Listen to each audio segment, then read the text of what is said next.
Hi friends, welcome to Tasty Rangoli and Tasty Recipe. இன்னைக்கு நம்ம பார்க்க போறது பலாக்கொட்டை பகோடா. அதுக்கு முன்னாடி நம்ம வீடியோ ஃபர்ஸ்ட் டைம் பார்க்குறீங்கன்னா லைக் பண்ணுங்க, ஷேர் பண்ணுங்க, மறக்காம சப்ஸ்கிரைப் பண்ணிட்டு பெல் ஐகானை கிளிக் பண்ணுங்க.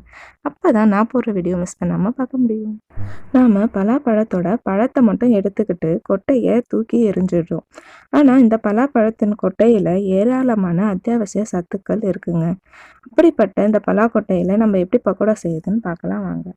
பலாக்கொட்டை கொஞ்சமாக இருக்கிறதுனால நான் ஒரு கடாயில் போட்டு வேக வச்சு எடுத்திருக்கேன். நீங்கள் குக்கரில் போட்டிங்கன்னா உங்களுக்கு ஈஸியாக வேலை முடிஞ்சிடும். பலாக்கொட்டையை நல்லாவே வேக வச்சு எடுத்துக்கோங்க. அப்போ தான் நமக்கு உரிக்கிறதுக்கும் மசிக்கிறதுக்கும் ஈஸியாக இருக்கும். பாருங்கள், இந்தமாரி நல்லா விரிசல் விட்டு இருக்கணும். அப்போ தான் நல்லா வெந்திருக்குன்னு அர்த்தம். இப்போ மேல் தோலை உரித்து எடுத்துட்டு கையாலேயே மசிச்சு எடுத்துக்கலாம். இந்த மாதிரி மசிச்சு எடுத்துக்கோங்க. மிக்சியில் போட்டு கிரைண்ட் பண்ணக்கூடாது, ரொம்ப குழகுழப்பு கொடுத்துரும். 3 மீடியம் சைஸ் வெங்காயத்தை சாப் பண்ணி எடுத்துக்கோங்க. 1 ஸ்பூன் இஞ்சி பூண்டு பேஸ்ட், 2 பச்சை மிளகாய், 1 ஸ்பூன் சோம்பு, தேவைக்கேற்ப கருவேப்பிலை கொத்தமல்லி எடுத்துக்கோங்க. வெறும் மிளகாத்தூள் 2 ஸ்பூன் எடுத்திருக்கேன். கரம் மசாலா 1 ஸ்பூன், டேஸ்ட்டுக்கு உப்பு. கடலை மாவு ஒரு 6 ஸ்பூன் எடுத்திருக்கேன். இந்தமாரி ஒரு கப்பில். இது சோள மாவு ஒரு 3 ஸ்பூன் எடுத்துக்கோங்க. இப்போ ஒரு பாத்திரத்தில் நம்ம மசிச்சு வச்சுருக்க பலாக்கொட்டையை எடுத்துப்போம்.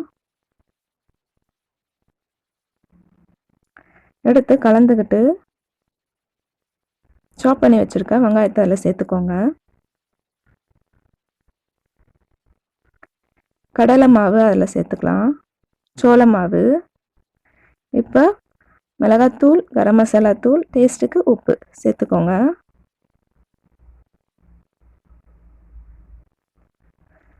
சோம்பு 1 ஸ்பூன், பச்சை மிளகாய் 2, இஞ்சி பூண்டு பேஸ்ட், கருவேப்பிலை கொத்தமல்லி ஆட் பண்ணிக்கோங்க.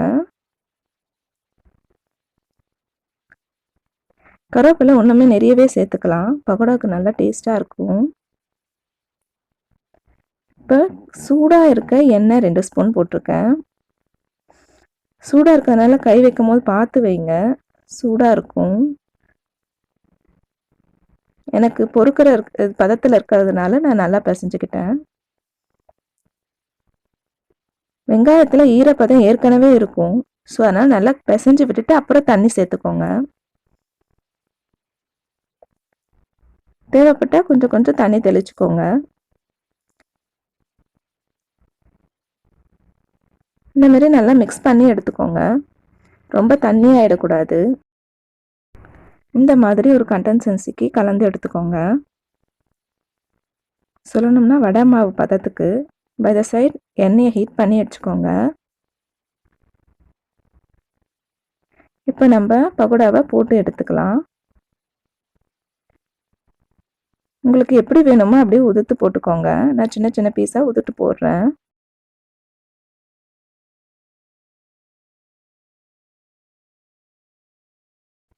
லோ ஃப்ளேம்லேயே வேகட்டும். அப்போ தான் உள்ளே இருக்க அந்த பலாக்கொட்டைலாம் நல்லா வெந்து நல்லா கிறிஸ்பியாக வரும்.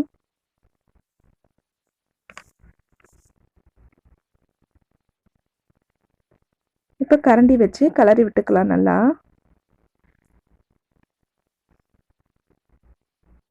பாருங்க எவ்வளோ சூப்பராக வந்திருக்கு நம்ம பலாக்கொட்டை பக்கோடா.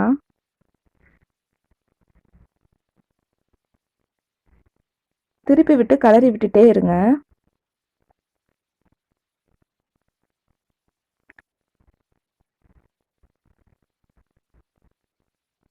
இப்போ நல்லா இந்த மாதிரி கோல்டன் ப்ரௌன் வந்தோன்னே எடுத்துருவோம். 100 கிராம் பலாக்கொட்டையில் 135 கேலரிஸ் இருக்குங்க. இதில் விட்டமின் ஏ, பி, சி சத்துக்களும் நார் சத்துக்களும் நிறையவே இருக்குது.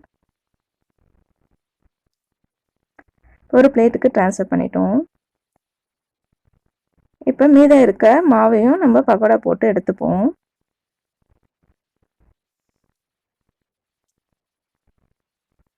பலாக்கொட்டையோட டேஸ்ட் கறியையே மெஞ்சிடுங்க, செமையாக டேஸ்ட்டாக இருக்கும். பலாக்கொட்டையை மட்டும் தோலை உரித்து வேக வச்சு எடுத்து வச்சிட்டிங்கன்னா 5 நிமிஷத்தில் நம்ம பலாக்கொட்டை பக்கோடா ரெடி ஆகிடும். குழந்தைங்க ரொம்பவே விரும்பி சாப்பிடுவாங்க.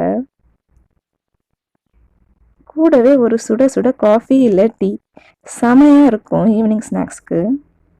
நீங்களும் இந்த ரெசிபியை ட்ரை பண்ணி பார்த்துட்டு ஃப்ரெண்ட்ஸ் அண்ட் ரிலேட்டிவ்க்கு ஷேர் பண்ணுங்கள். மறக்காமல் சப்ஸ்கிரைப் பண்ணிட்டு பெல் ஐக்கானை கிளிக் பண்ணுங்கள். தேங்க்ஸ் ஃபார் வாட்சிங்.